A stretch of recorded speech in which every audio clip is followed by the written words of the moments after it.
Canadians. I would also like to add that Arsenal Media is very involved in its various communities. Every year we donate tens of thousands of dollars to schools and community organizations in our regions. It's now time for the federal government and all elected officials to support local radio stations outside of major urban centers, which do essential work in informing local populations. I believe that support for journalism should not be the concern of a single style of media or benefit those operating in a few large regions of the country. On the contrary, and more than ever, support for information should be the concern of all of those who work tirelessly to inform all our country's citizens. I only have 30 seconds left. That goes really quickly, wow. I feel like I haven't even started.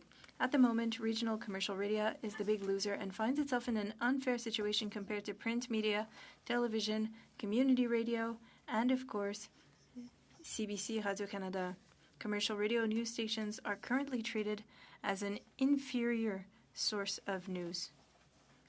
I would conclude by saying that ensuring a minimum of information in all regions and territories of the country is the best guarantee that our democracy will remain healthy.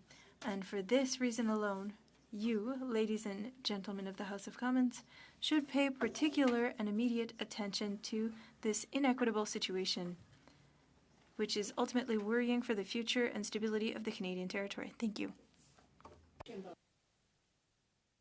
To Eric Pierre Champagne, President of Arsenal Media. You're not speaking, are you, Mr. Champagne?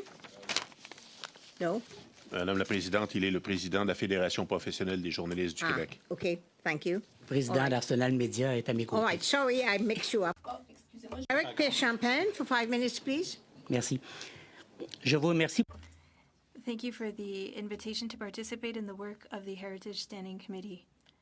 I'm Eric Pierre Champagne, President of the Fédération professionnelle des journalistes du Québec, the FPJQ.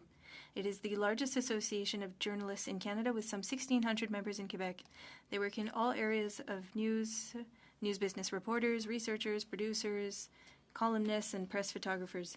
They are freelancers, salaried employees, and executives. Since 1969, the FPJQ has defended press freedom and the public's right to information. It makes the voice of journalists heard wherever necessary. I've been a journalist for some 30 years. I've been working at La Presse for over 22 years, where I specialize in environment. Thank you for your interest in the future of media and journalism. I'm here to give you the perspective of Quebec journalists whose job it is to inform the public in an increasingly difficult context. I also want to warn you. It's important to keep in mind the real issues we're facing. The media crisis is too important a social issue to be reduced to a few cliches. The truth is that the work of journalists is more important than ever in an increasingly polarized society.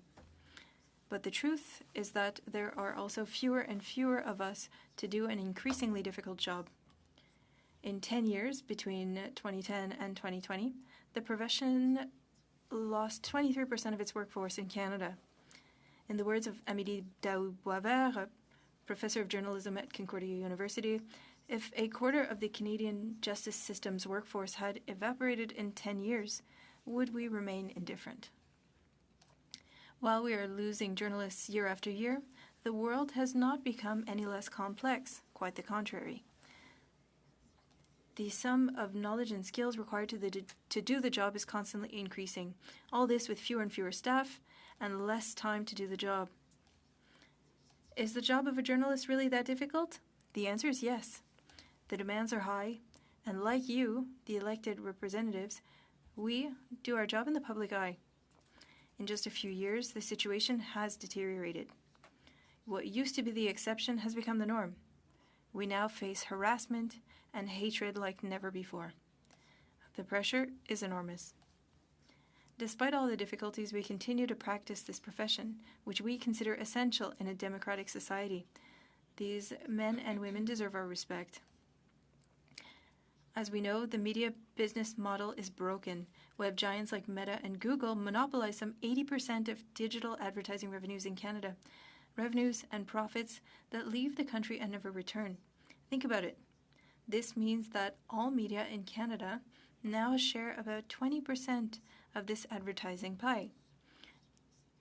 Can you name a single industry that could survive such a drastic drop in revenues? And producing information isn't free.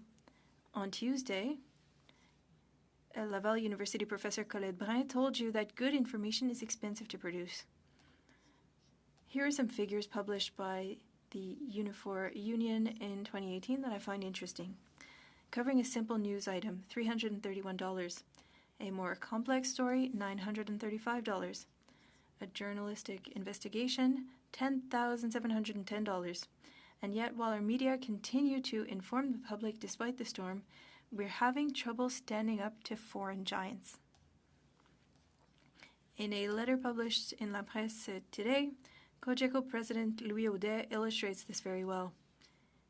Advertisers in 24 will still be able to deduct their advertising expenses on foreign digital platforms such as Meta.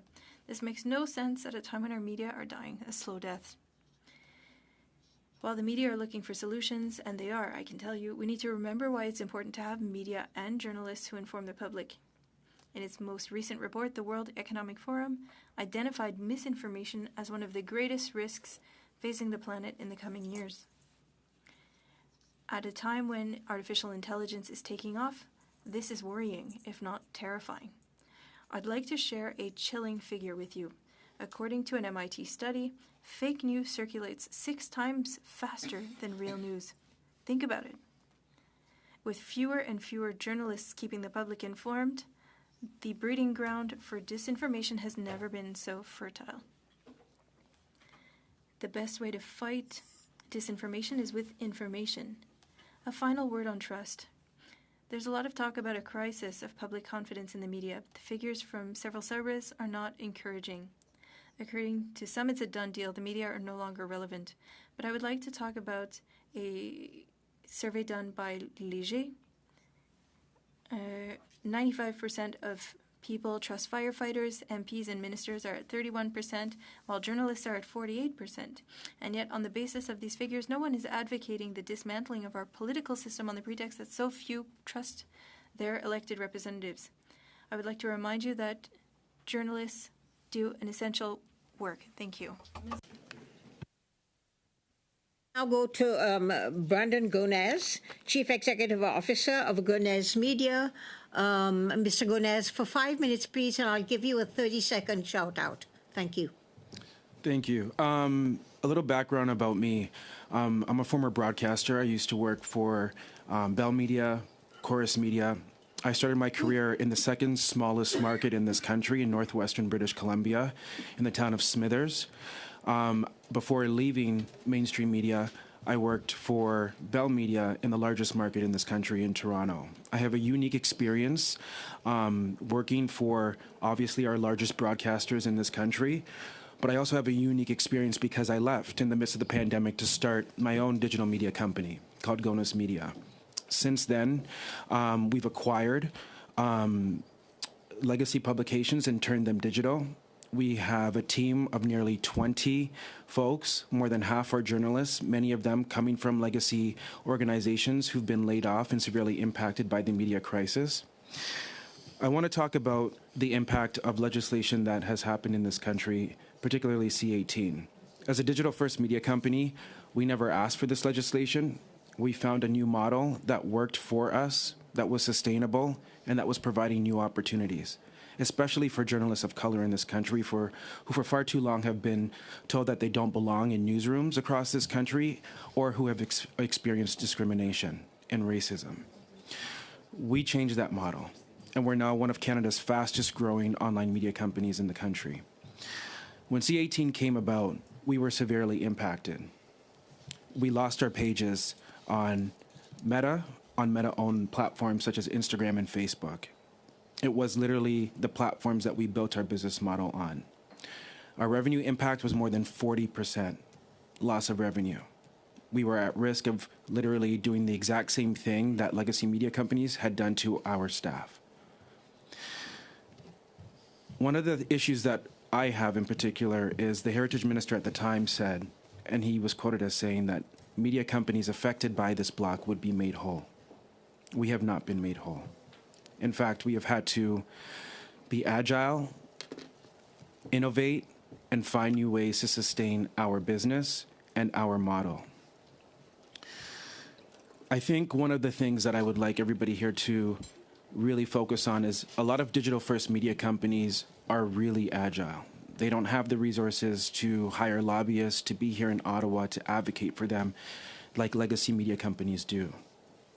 So when we're approaching, and this government is approaching tech giants for funds, understandably coming from the legacy sector, I do understand the importance of supporting that. I think there is an ecosystem that can sustain all different facets of media. But if you're trying to draw money from tech giants, and the bulk of that money is going to go to legacy companies who didn't adapt and build a business model that can be sustained in this current environment, and then you're leaving digital-first companies on the sidelines, well, that just doesn't make sense. What I've always wanted was in Canada to be a leader in the world, to foster a whole new ecosystem where we can have digital-first companies providing news, entertainment, culture content, right to Canadians, right to their fingertips, using the devices that they use. Everybody in this room has one of these. We have found a way to create the exact same content that my peers here have been doing for years on a different medium, and found a way to do it sustainably, profitably, and create a growth industry. And this legislation that has been put forth and the rules around it have literally harnessed us and chained us.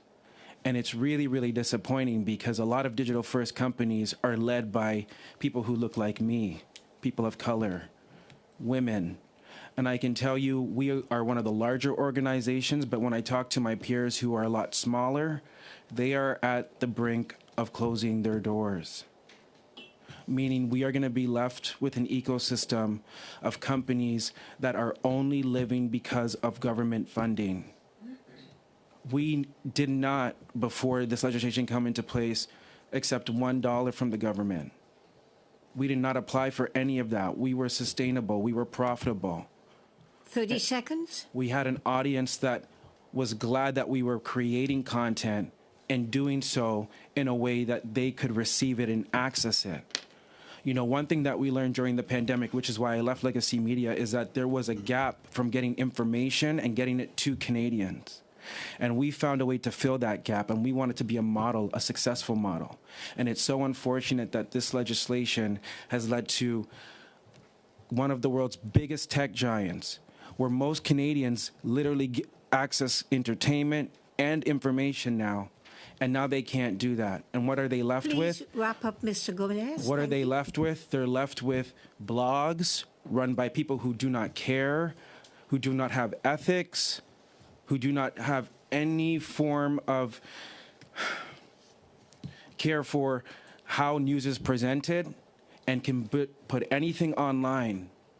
Thank you, Mr. Gomez. I'm going to go to the next witness now, who is Monsieur Toussignan, who is Syndicat des Travailleuses et Travailleurs de Radio-Canada. 5 minutes, please. Merci, Madame.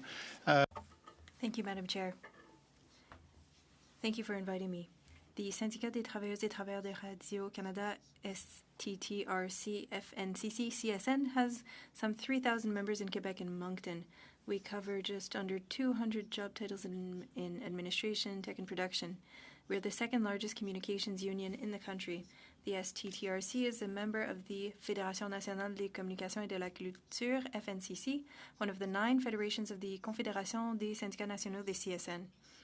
While the primary function of our organization is to negotiate and enforce a labor code, the STTRC has always advocated for adequate, stable, multi-year funding for CBC Radio-Canada. We subscribe to its mission to inform, enlighten, and entertain, and adhere to its values. Beyond their employment